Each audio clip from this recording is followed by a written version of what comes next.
تو جس طرح ہر ایک کا نمبر آنا ہے، ہر ایک اس دنیا سے جانا ہے، تو اسی طرح آپ کی والدہ ماجدہ بھی رضا الہی سے جمعے والے دن اس دنیا سے پردہ فرما گئی ہیں۔ اللہ تبارک و تعالی حضرت علامہ مفتی انصر القادری صاحب کی والدہ ماجدہ کی بخشش و مغفرت درجات کی بلندی فرمائے۔ یہ نصیبہ اصل میں حضور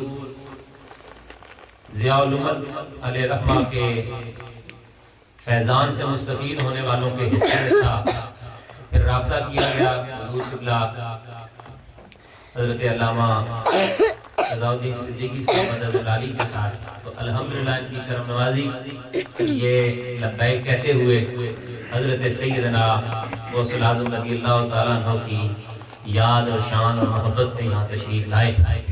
میں اپنی جملہ منتظمہ کمیٹی، اپنے جملہ رفقاء کی جانب سے دل کی تھا گہرائیوں سے خوش آمدید بھی کہتا ہوں۔ اور دوسری یہ بات کہ میرے ہر دل عزیز کلیگ حضرت علامہ حافظ رضا المصطفیٰ چشتی صاحب مدد العالی، جو اس وقت حضور علیہ السلام کی خوبصورت یادوں سے مہکی ہوئی ان معطر و منبر مشکبار فضاؤں میں خوبصورت انداز سے ہم سب کو دعاؤں میں یاد رکھے ہوئے، تو اللہ تعالیٰ ان کے سفر و حضر میں برکتیں عطا فرمائے۔ آج کے اس پروگرام میں جس طرح میں یہاں پہنچا ہوں، کیونکہ گزشتہ تقریباً 15-20 دنوں سے جو حالت میری ہے وہ میں جانتا ہوں، میرے غوث پاک اور نبی پاک جانتے ہیں۔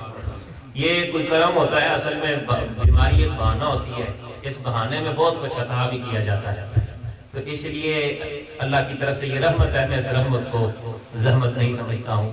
تو چونکہ میں لوں گا ابھی تھوڑی دیر بعد اجازت، تو بیان جو ہے وہ آپ نے سماعت کرنا ہے، میں بھی سماعت کروں گا۔ ایک ریڈیو شریف مجھے ادھارا مل گیا ہے، تو میں پروگرام سارا انشاءاللہ تعالیٰ سنوں گا۔ اللہ تبارک و تعالیٰ کے حضور دعا ہے، خاص کر پروفیسر ریاض صاحب جو ہیں ان کی والدہ بیمار ہیں، بھائی سلطان ہیں ان کی والدہ بیمار ہیں، میں مسکین بیمار ہوں، ہم سب کے لیے، اور خصوصی طور پر تنویر بھائی نے جنہوں نے یہ سارا محبت کا اظہار کیا ہے، اور دیگر دوستوں کے نام پرچی پہ لکھے ہوں، ان سب کو بھی دعاؤں میں یاد رکھیں۔ اللہ تبارک و تعالیٰ آپ کو بھی اور مجھے بھی مرتے دم تک عشق مصطفیٰ، عشق اولیاء، اسی فیضان، اسی محبت کے ساتھ زندہ رکھے اور اسی میں موت عطا فرمائے۔ قبر و محشر حشر کی سختیوں سے محفوظ رکھتے ہوئے ہم سب کو حضور علیہ السلام کی شفاعت کبریٰ عطا فرمائے۔ اب آپ کے نعروں کی گونج میں تشریف لاتے ہیں وطن عزیز پاکستان لاہور سے تشریف لائے ہوئے داتا صاحب کے خوبصورت فیضان سے مزین اور حضور قبلہ ضیاء الامت کے فیضان سے فیض یافتہ حضرت علامہ قبلہ رضا الدین صدیقی مدد العالی، نعرہ تکبیر، نعرہ رسالت، نعرہ حیدری، نعرہ غوثیہ، نعرہ غوث، علماء اہل سنت۔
الصلاة والسلام على من كان نبيا وآدم بين الماء والطين وعلى آله وأصحابه أجمعين.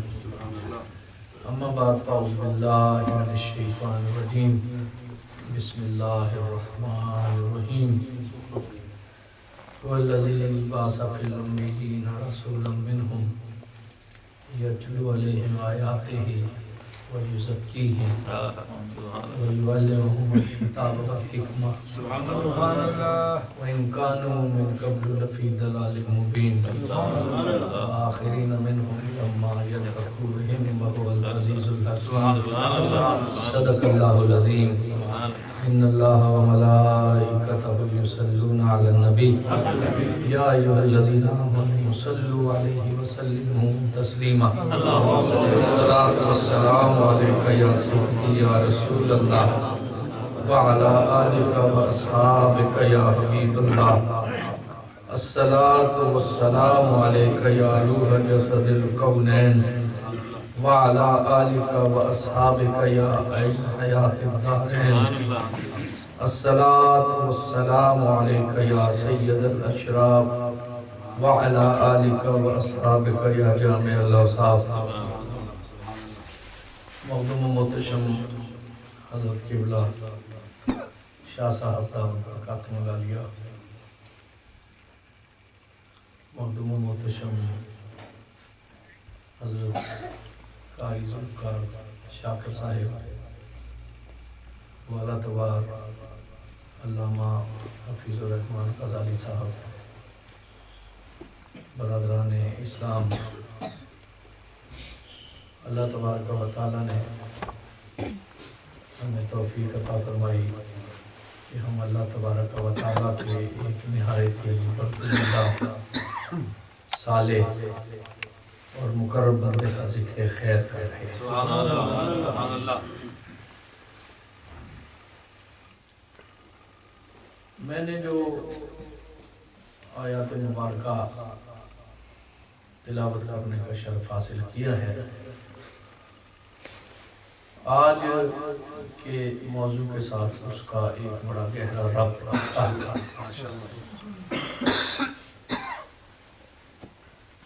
اللہ تبارک و تعالی کہ پیارے حبیب محمد مصطفیٰ صلی اللہ علیہ وسلم تشریف لائے نبی کریم صلی اللہ علیہ وسلم کی دعوت آپ کا ظہور آپ کا دین اللہ تبارک و تعالیٰ نے اپنے حبیب مکرم صلی اللہ علیہ وسلم کو کیوں مبعوث کیا آپ کی بعثت مبارکہ کا مقصد کیا ہے خود اللہ کریم نے قرآن مقدس میں اس کی وضاحت فرمائی اللہ نے ارشاد فرمایا کہ میں نے اپنے اس حبیب کو ان امیین میں اس لیے بھیجا ہے کہ تاکہ وہ ان کے سامنے اللہ رب العزت کے کلام کی تلاوت کریں انہیں اللہ کی آیات پڑھ کر سنائیں اور دین کی دعوت آیات پڑھ کر سنانے سے مقصود کیا ہے کہ دین کی طرف انہیں دعوت دیں اللہ کا کلام انہیں سنائیں وہ امیین کا معاشرہ ہے وہ ناخواندہ لوگ ہیں وہ علم پڑھے نہیں ہوئے وہ حرف سے واقفیت نہیں رکھتے اللہ نے انہیں علم سے واقفیت دلانے کے لیے ایک رسول امی ہی کو مبعوث کیا وہ امی ہیں اس لیے کہ کسی سے پڑھے ہوئے نہیں ہیں اور یہ امی ہیں کہ انہیں کسی سے پڑھنے کی ضرورت نہیں سبحان اللہ یہ بھی امی ہے وہ بھی امی ہے لیکن وہ امی اس لیے ہے کہ کسی سے پڑھے ہوئے نہیں ہیں اور یہ امی اس لیے ہے کہ انہیں کسی اور سے پڑھنے کی ضرورت نہیں ہے کیا بات اصلی کتاب کیا بات واہ واہ یہ اصل ہے واہ واہ یہ ہر علم کی اصل ہے بے شک ام القریٰ کو ام القریٰ کیوں کہتے ہیں کہ وہ شہروں کی اصل ہے بستیوں کی اصل ہے جہاں بیت اللہ شریف ہے سبحان اللہ وہ جگہ ساری کائنات یہ زمین کی اصل وہ جگہ ہے جہاں بیت اللہ شریف ہے حضرت شیخ الشیوخ شہاب الدین سہروردی رحمۃ اللہ علیہ فرماتے ہیں جب اللہ رب العزت نے زمین کی تخلیق کا ارادہ فرمایا۔ اللہ اکبر۔ تو یہ پانی تھا، پانی کی سطح سے ایک بلبلہ سا نمودار ہوا، پھر وہ ٹھوس شکل اختیار کرتا گیا سبحان اللہ۔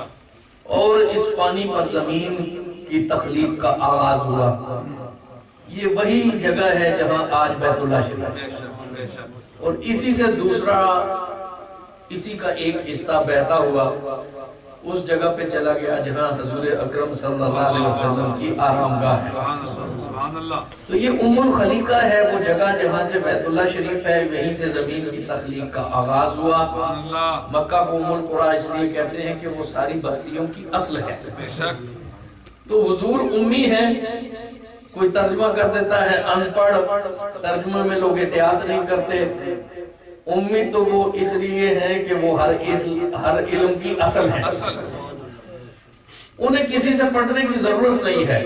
کوئی اس لیے امی ہوتا ہے کہ پڑھا ہوا نہیں ہوتا، کوئی اس لیے بھی امی ہوتا ہے کہ اسے کسی اور سے پڑھنے کی ضرورت ہی نہیں واہ ہوتی۔ واہ واہ واہ۔ سبحان اللہ۔ نبی کریم صلی اللہ علیہ وسلم امی ہے کیونکہ انہیں کسی اور سے پڑھنے کی ضرورت نہیں ہے۔ بے شک بے شک۔ وہ امیین میں آئے ہیں تاکہ انہیں پڑھائیں۔ کیا بات۔ تو اللہ نے فرمایا کہ میں نے امیین میں ایک عظیم الشان رسول کو اس لیے مبعوث کیا تاکہ ان تک قرآن کی دعوت پہنچے۔ واہ واہ واہ۔ حضور قرآن لے کر آئے۔ یہ قرآن کیا ہے؟ حبل ممدود من السماء ہے، سبحان اللہ۔ یہ اللہ کا کلام ہے۔ خالق اور مخلوق میں کوئی مناسبت نہیں ہے۔ وہ خالق ہے نا، وہ قدیم ہے، اس کی ذات کو ہم کسی تشبیہ سے نہیں سمجھ سکتے۔ کوئی جوہر تخلیق اور مادہ ایسا نہیں ہے کہ ہم سمجھائیں کہ اللہ اس سے ہے۔ اللہ وراء الورا ہے، ثم وراء الورا ہے، ثم وراء الورا ہے۔ اللہ کو کسی تشبیہ سے، کسی تمثیل سے ہم سمجھ نہیں سکتے۔ وہ خالق ہے۔ خالق اور مخلوق میں مناسبت یہ ہے کہ وہ کائنات کا آقا ہے، اس نے کائنات کو تخلیق کیا ہے۔ خالق کے ساتھ مخلوق کا تعلق کیسے ہو؟ اللہ رب العزت نے اپنا کلام بھیجا اپنے رسول کے ذریعے سے۔ یہ کلام کیا ہے؟ یہ خالق کا کلام ہے اور یہ اس کی صفت ہے۔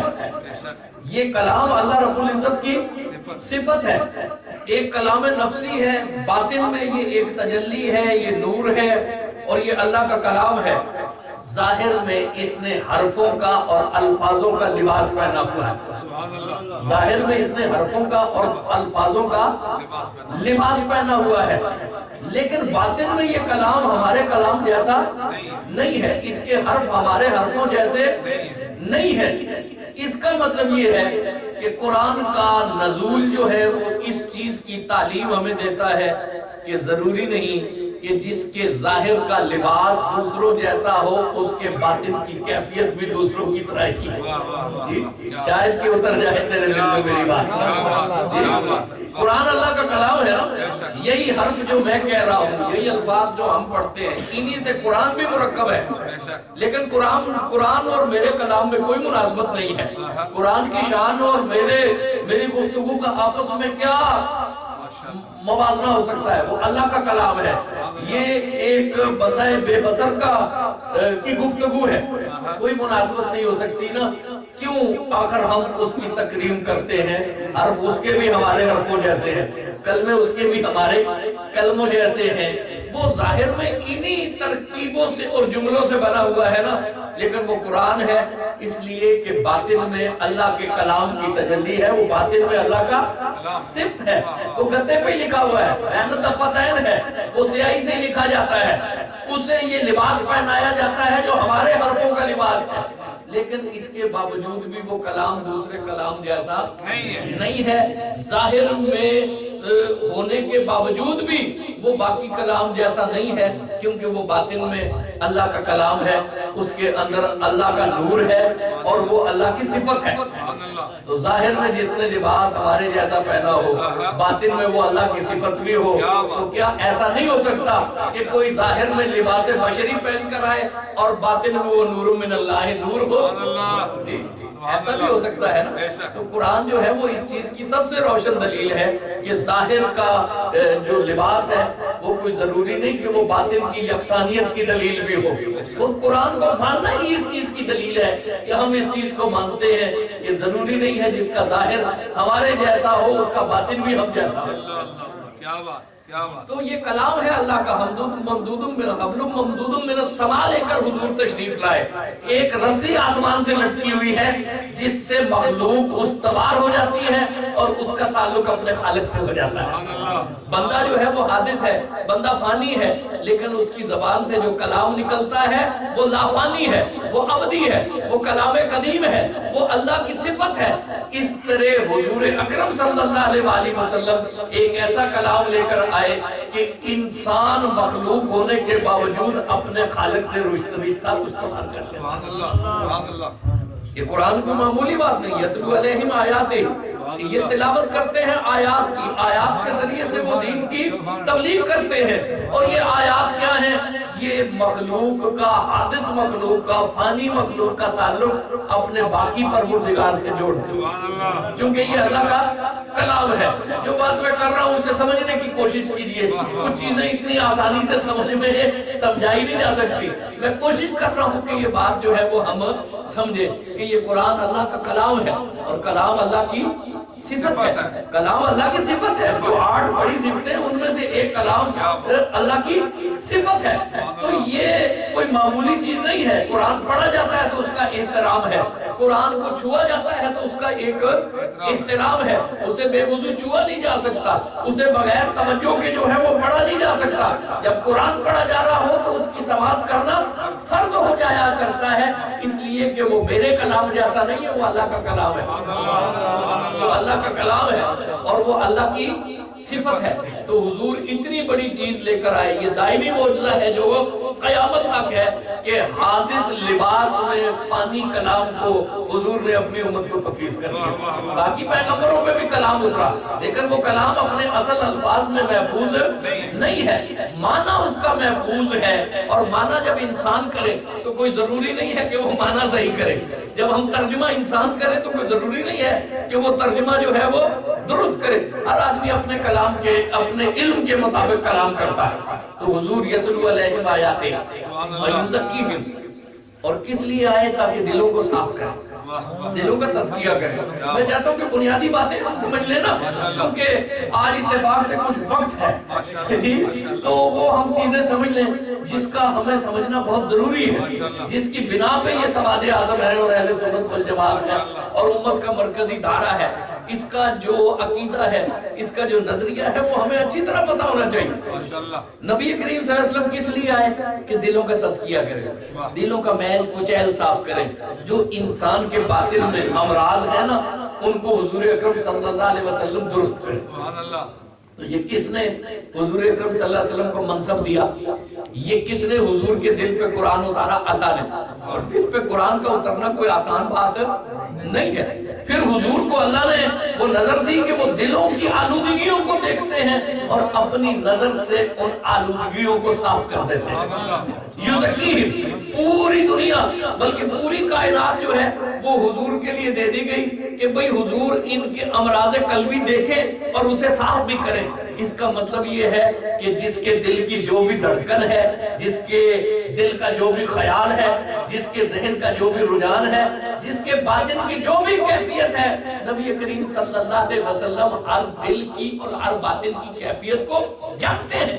اس لیے کہ اللہ نے ان کی ڈیوٹی لگائی ہے. اگر وہ ہر باطن کی کیفیت کو جانیں گے نہیں تو اس کی صفائی کیسے کریں گے, اس آلودگی کو دور کیسے کریں گے, اس کی تصحیح کیسے کریں گے, اس کی تربیت کیسے کریں گے؟ اس کا مطلب ہے کہ حضور کو اللہ نے وہ نگاہ دی ہے جو سینوں کو چیر کر دلوں کی گہرائی تک اترتی ہے اور دلوں میں اٹھنے والے خیالات اور جذبات سے بھی آگاہ ہوتی ہے. سبحان اللہ, سبحان اللہ. ہر ایک کے کمال کو بھی حضور جانتے ہیں اور ہر ایک کے زوال کو بھی حضور جانتے ہیں. اگر جانے نہ تو پھر تزکیے کے منصب کا کوئی معنی ہی نہیں ہوتا. تزکیے کا منصب کوئی بے معنی ہو جاتا ہے اگر اللہ رب العزت نے جسے مزکی بنایا ہے اسے پتہ نہ ہو کہ مرض کیا ہے, اسے پتہ نہ ہو کہ مرض کیا ہے. دیکھیے میں اشارہ سر کہہ دیتا ہوں کیونکہ تمہیدی باتیں جو ہیں وہ کم، اور اصل میں نے یہ آیات کس لیے پڑھی تاکہ ہم اس بات کی طرف آئیں، اور کسی بات کا میرے موضوع سے جو ہے وہ لا تعلق نہیں ہے، ہر چیز کا میرے موضوع سے تعلق ہے جو میں گفتگو عرض کر رہا ہوں۔ حضور کی خدمت میں ایک صاحب آئے، انہوں نے پوچھا کہ یا رسول اللہ صلی اللہ علیہ وسلم افضل الاعمال کیا؟ حضور نے کہا کلمہ طیبہ کا ذکر کرو، یہ افضل الاعمال۔ ایک اور صاحب آئے، انہوں نے پوچھا یا رسول اللہ افضل الاعمال کیا؟ حضور نے انہیں دیکھا اور کہا والدین کی خدمت کرو، یہ افضل الاعمال۔ پھر کسی وقت ایک صاحب آئے، انہوں نے پوچھا یا رسول اللہ سب اعمال سے افضل کیا ہے؟ حضور نے فرمایا کہ تم حج کرو، یہ افضل عمل ہے۔ ایک اور صاحب آئے، انہوں نے پوچھا یا رسول اللہ افضل اعمال کیا ہے، افضل عمل سب سے کیا ہے؟ حضور نے فرمایا کہ جہاد کرو، یہ سب سے افضل عمل ہے۔ اب ایسا تو نہیں ہے کہ حضور کو یہ یاد نہیں کہ کون سا افضل عمل ہے اور عمل تبدیل ہو جاتا ہے۔ اگر حضور جو ہے وہ احکام کو تبدیل کرے تو احکام کو پیش کون کرے گا؟ اصل بات کیا ہے کہ چاروں سائلوں نے سوال تو ایک کیا، لیکن سائل ایک جیسا نہیں تھا۔ حضور نے سوال کرنے والے سائل کو دیکھا اور حضور نے ملاحظہ فرمایا کہ اس میں کمی کس طرف سے ہے، جہاں سے اس میں کمی ہے حضور اکرم صلی اللہ علیہ وسلم نے اس کمی کو پورا فرمایا۔ ڈاکٹر ہے نا، وہ کسی کو گندم بتاتے ہیں، کسی کو چاول بتاتے ہیں، کسی کو کہتے ہیں کہ فروٹ کھاؤ، کسی کو جو ہے وہ ایک دوائی ہے، کسی کو دوسری دوائی ہے۔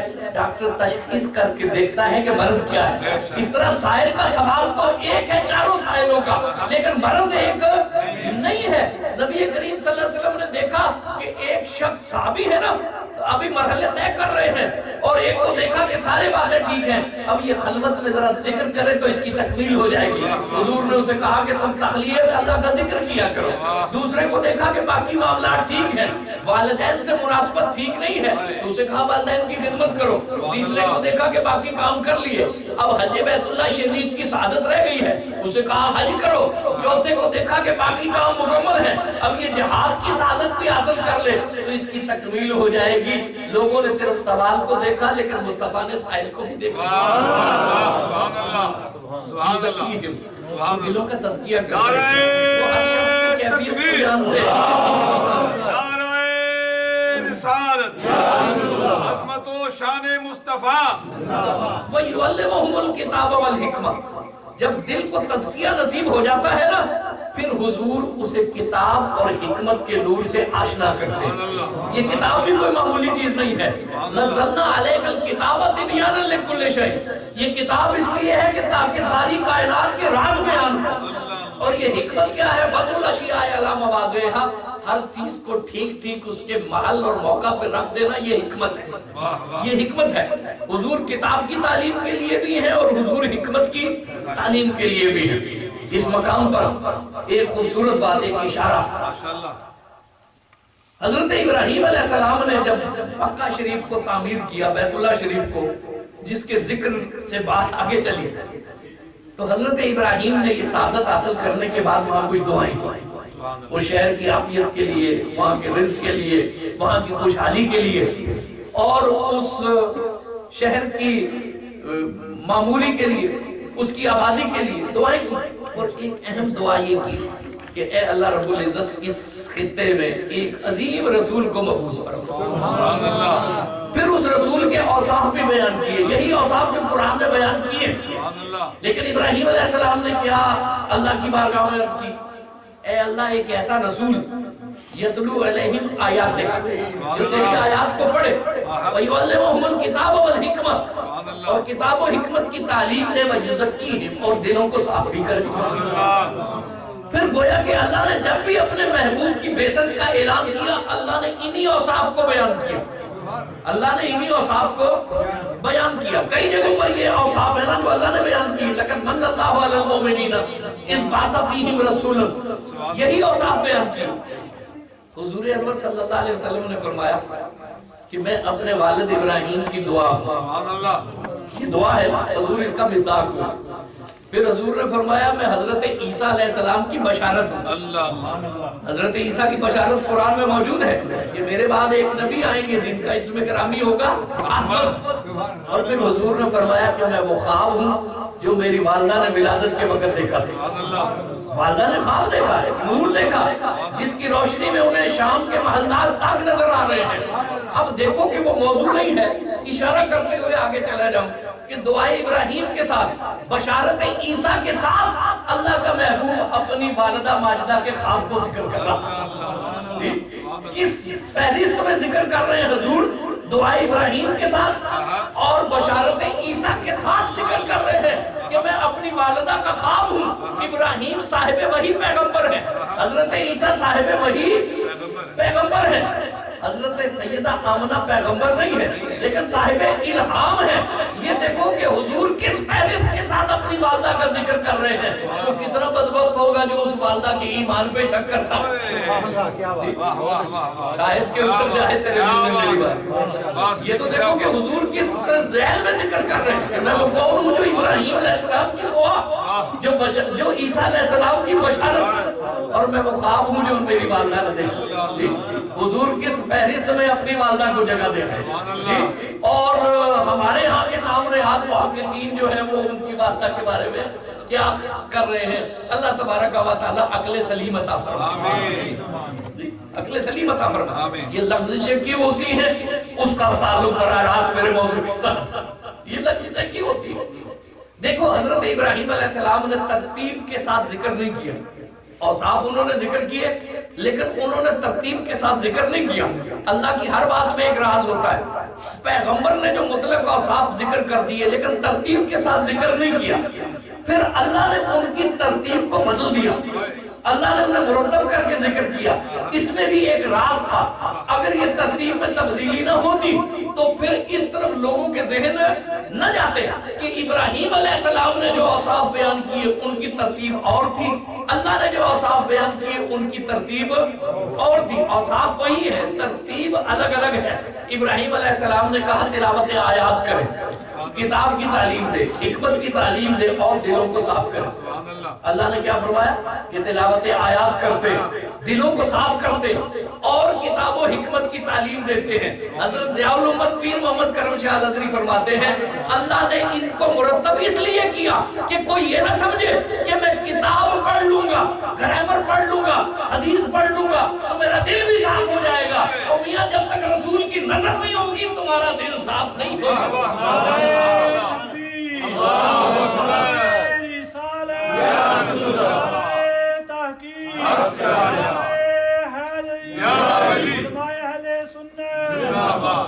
کتاب اور حکمت کا نور تمہیں نصیب نہیں ہو سکے گا۔ یہ نہ سمجھنا کہ کتاب کا ترجمہ پڑھ لو گے، گرامر پڑھو گے، ذرا یضربو کی گردانیں پڑھ لو گے، قواعد پڑھ لو گے، علم بلاغت سے آشنا ہو جاؤ گے، الٹا سیدھا ترجمہ کرنے لگو گے تو تم جو ہے وہ ایمان کی حلاوت سے بھی آگاہ ہو جاؤ گے۔ حقیقت تو بات یہ ہے کہ الٹا سیدھا ترجمہ پڑھ لینے سے کتاب نہیں آئے گی، بلکہ کتاب اس وقت آئے گی جب رسول کی بارگاہ سے تمہارے دل صاف ہو۔ تیرے ضمیر پہ جب تک نہ ہو نزول کتاب، تیرے ضمیر پہ جب تک نہ ہو نزول کتاب، گرا کشا ہے نہ راضی نہ صاحب کشاف۔ اقبال کہتے ہیں کہ ضمیر پہ جب تک کتاب اترے نہیں، یہ صرف راضی کے کشاف کے نقطے پڑھ لینے سے، کشاف کی لغوی تحقیقیں پڑھ لینے سے یا راضی رحمت اللہ علیہ کے نقطے پڑھ لینے سے کتاب سمجھ میں نہیں آتی۔ کتاب سمجھ میں اس وقت آتی ہے جب پہلے دل صاف، ضمیر پہ نزول کتاب۔ اور کس ضمیر پہ نزول کتاب ہوتا ہے؟ جو صاف ہو، جو صاف ہو۔ شافعی کہتے ہیں نا کہ میں نے وکیع رحمت اللہ علیہ سے پوچھا کہ حافظہ کیسے ٹھیک رہے گا، یہ علم کیسے برقرار رہے گا؟ شکوت الوکیع سوء حفظی فاوصانی الی ترک المعاصی۔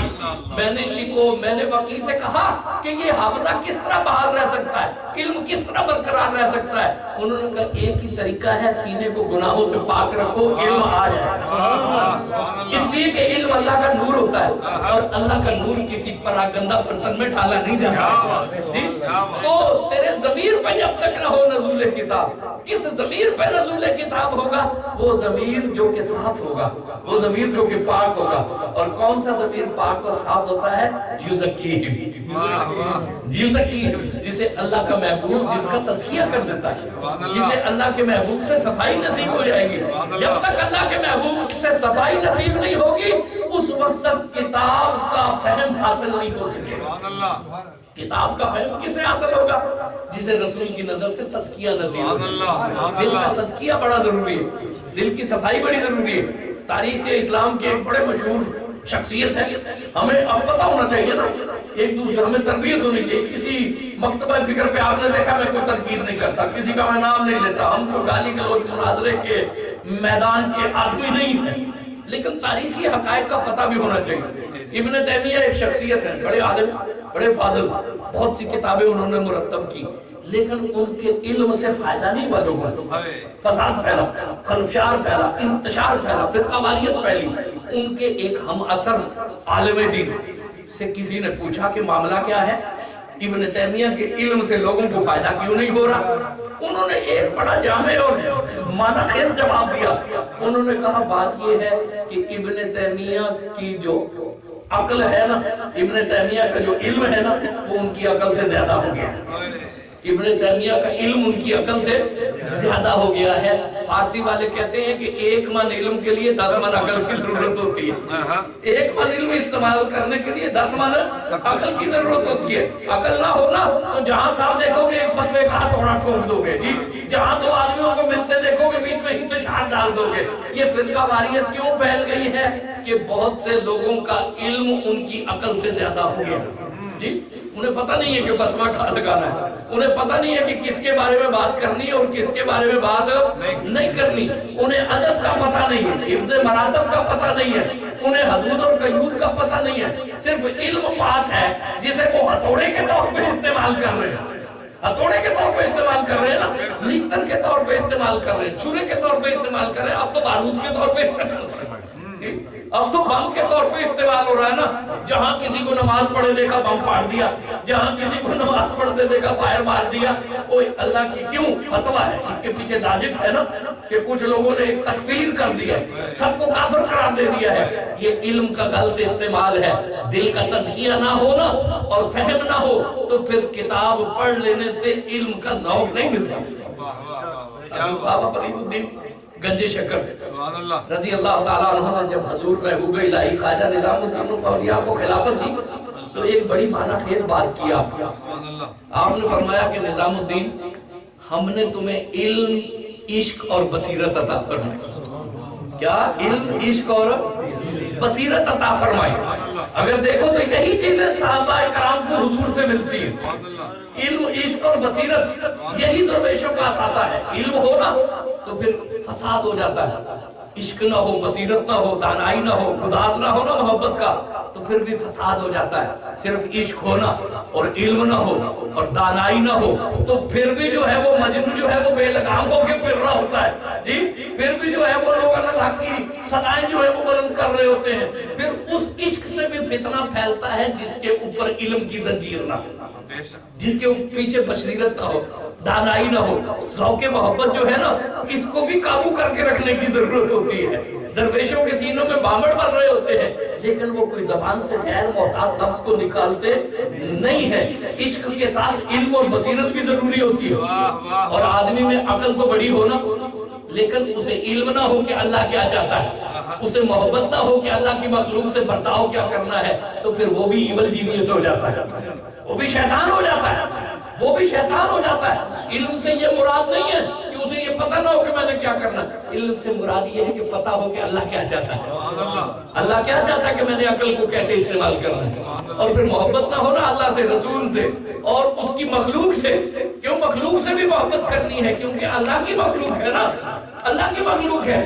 محبت کا گداز نہ ہو اور صرف عقل ہو تو پھر علم اور محبت کے بغیر جو عقل ہونا وہ بھی شیطان بنا دیتی ہے، وہ بھی شیطان بنا دیتی ہے۔ تو 3 چیزیں ملتی ہیں تو درویش بنتا ہے۔ بابا صاحب نے کہا کہ نظام الدین، ہم نے تمہیں علم، عشق اور بصیرت عطا فرمائی۔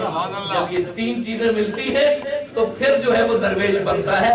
یزکیہ، یہی وہ تزکیہ، یہی تزکیہ ہے، یہی تزکیہ ہے۔ صحابہ کرام کو دیکھو، علم بھی تھا، عشق بھی تھی اور بصیرت بھی تھی، علم بھی تھا، عشق بھی تھا اور بصیرت بھی تھی۔ انہوں نے محبت کے ساتھ جو ہے وہ دلوں کو فتح کیا۔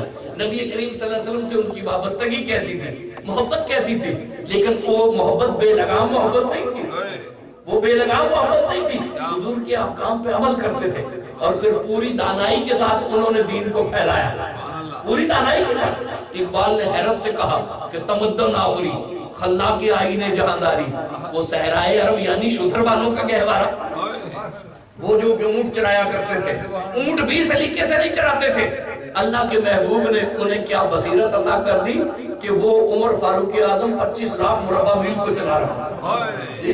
حضرت امیر المومنین عثمان غنی کے دور میں 48 لاکھ مربع میل ہو گیا، حضرت امیر معاویہ کے دور میں وہی مملکت جو ہے وہ 64 لاکھ مربع میل ہو گئی، 64 لاکھ مربع میل تک وہ مملکت جا پہنچی اور وہ اسے چلا رہے ہیں۔ یہ کیا ہے؟ رسول کی نظر نے تزکیہ دے دیا، علم دے دیا ہے، رسول کی نظر نے حکمت دے دی۔ سبحان اللہ۔ اور پھر اللہ نے فرمایا وَإِن كَانُوا مِن قَبْلُ لَفِي ضَلَالٍ مُبِينٍ وَآخَرِينَ مِنْهُمْ لَمَّا يَلْبَثُوا بِهِمْ۔ سبحان اللہ۔ اور یہ نہیں کہ رسالت میں آپ صلی اللہ علیہ وسلم کی نظر کا جو فیض ہے یہ منقطع ہو جائے گا۔ آخرین منہم لما یلحقوا بہم، لوگ آئیں گے، نسلیں آتی رہیں گے، ایک نسل دوسری نسل سے منسلک ہوتی رہے گی اور جناب رسالت میں آپ صلی اللہ علیہ وسلم کی نظر کا فیضان جاری رہے گا۔ سبحان اللہ، سبحان اللہ۔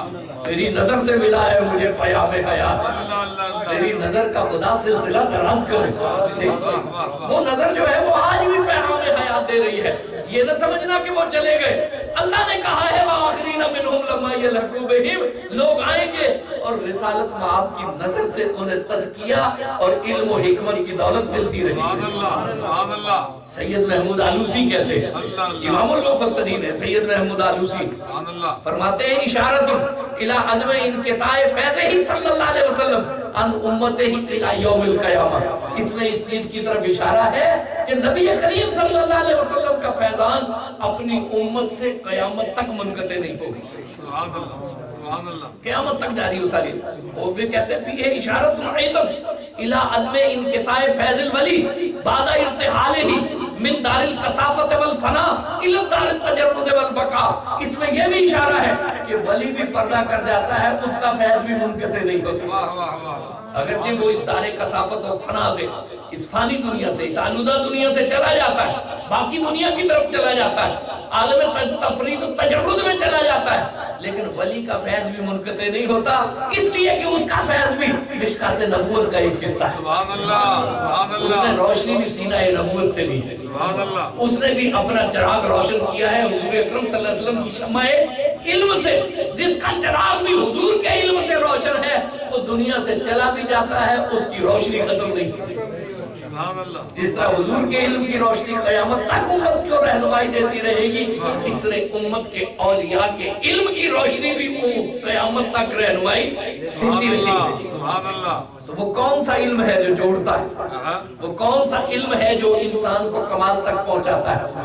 وہ علم ہے جو جناب رسالت میں آپ کی نظر سے ملتا ہے، جو جناب رسالت میں آپ کی نظر سے ملتا ہے۔ حضرت سیدنا شیخ عبد القادر جیلانی کیا کہتے ہیں؟ درست العلم حتی صرت کتبن، میں نے علم کی تعلیم دی، میں علم کی تعلیم میں اور تدریس میں پہلے علم حاصل کیا، پھر اس کی ترویج میں منہمک رہا، حتیٰ کہ مجھے اللہ نے قطب دورہ بنا، مجھے اللہ نے غوث اعظم بنا دیا، فَلِتُ سَعْدَ مِن مَوْلَى الْمَوَالِي، یہ اللہ رب العزت کی عطا ہے کہ میں بلندیوں تک پہنچ گیا، اور اس بلندیوں تک پہنچنے کا ذریعہ کیا ہے؟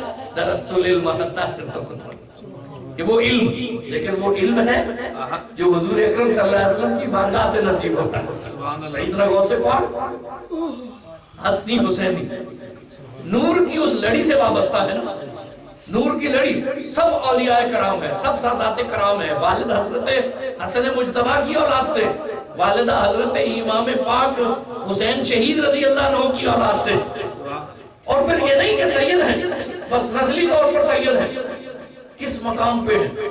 والد نے ایک سیب کھا لیا تو 12 سال اس کو بخشوانے کے لیے ڈیوٹی دیتے رہے، عبداللہ سومی کے بعد دریا میں بہتا ہوا سیب آ رہا تھا، کھا لیا، پھر شک پیدا ہو گیا کہ میرے وجود سے کوئی ایسا لقمہ اتر گیا جس کی میں نے مالک سے اجازت نہیں لی۔ عبداللہ سومی کے باغ میں گئے کہ ان کا باغ ہے، انہوں نے کہا کہ میرے پاس رہو پھر میں سوچوں گا، 12 سال ان کی نگہداشت میں رہے، حقیقت میں تو درویش جانتے ہیں مقام کیا ہے. پھر ان کی صاحبزادی سے نکاح ہوا جو طاہرہ وجود ہے. طیبہ اور طاہرہ ہے نا, شریعت کی پابند, پردے کی پابند, علم کی ترقی پہ. جب وہ دونوں نورانی چشموں سے فیض یاب ہو کے جو ان کی گود میں پھول گرا وہ عبد القادر جیلانی. عبد القادر جیلانی ہے, تیری نسل پاک میں ہے بچہ بچہ نور کا, تو ہے عین نور, تیرا سب گھرانہ نور کا. اور لوگوں نے تو کرامات کو پیدا ہوتے ہی ملاحظہ کیا نا, روایات موجود ہیں کتابوں میں. پیدا ہوتے ہی اظہار ہوا سارے لوگوں پر کہ یہ جو سالے جنگی دوست کے گھر میں بیٹا پیدا ہوا ہے یہ کوئی معمولی بیٹا نہیں ہے. یہ جو پھول عبداللہ سومئی کے خاندان میں کھلا ہے, ان کے دانا وقت کے بہت بڑے ولی تھے, بہت بڑے شیخ طریقت. ان کے باغ میں جو یہ پھول کھلا ہے یہ معمولی نہیں ہے. سیدنا شیخ عبد القادر جیلانی رحمت اللہ علیہ سے پوچھا گیا کہ آپ کو کس وقت ادراک ہو گیا کہ آپ ایک غیر معمولی انسان ہیں, اللہ کے ولی ہیں, آپ کو اللہ تبارک و تعالی نے روحانیت کا تاجدار بنایا. فرمانے لگے 8 سال کی عمر میں جب میں مدرسے جاتا تھا نا تو غیب سے فرشتوں کی آواز سنتا تھا کہ راستہ چھوڑ دو, اللہ کا ولی عبد القادر, راستہ چھوڑ دو, اللہ کا ولی عبد القادر آ رہا ہے. 8 سال کی عمر میں. یہ لطافت باطنی ہے, یہ صفائی نصیب ہے. وہ نور لہو میں چلا آ رہا ہے نا, حضور کا خاندان ہے, پھر وہ تقویٰ کے لوگ ہیں, مجاہدے تھے, آراستہ.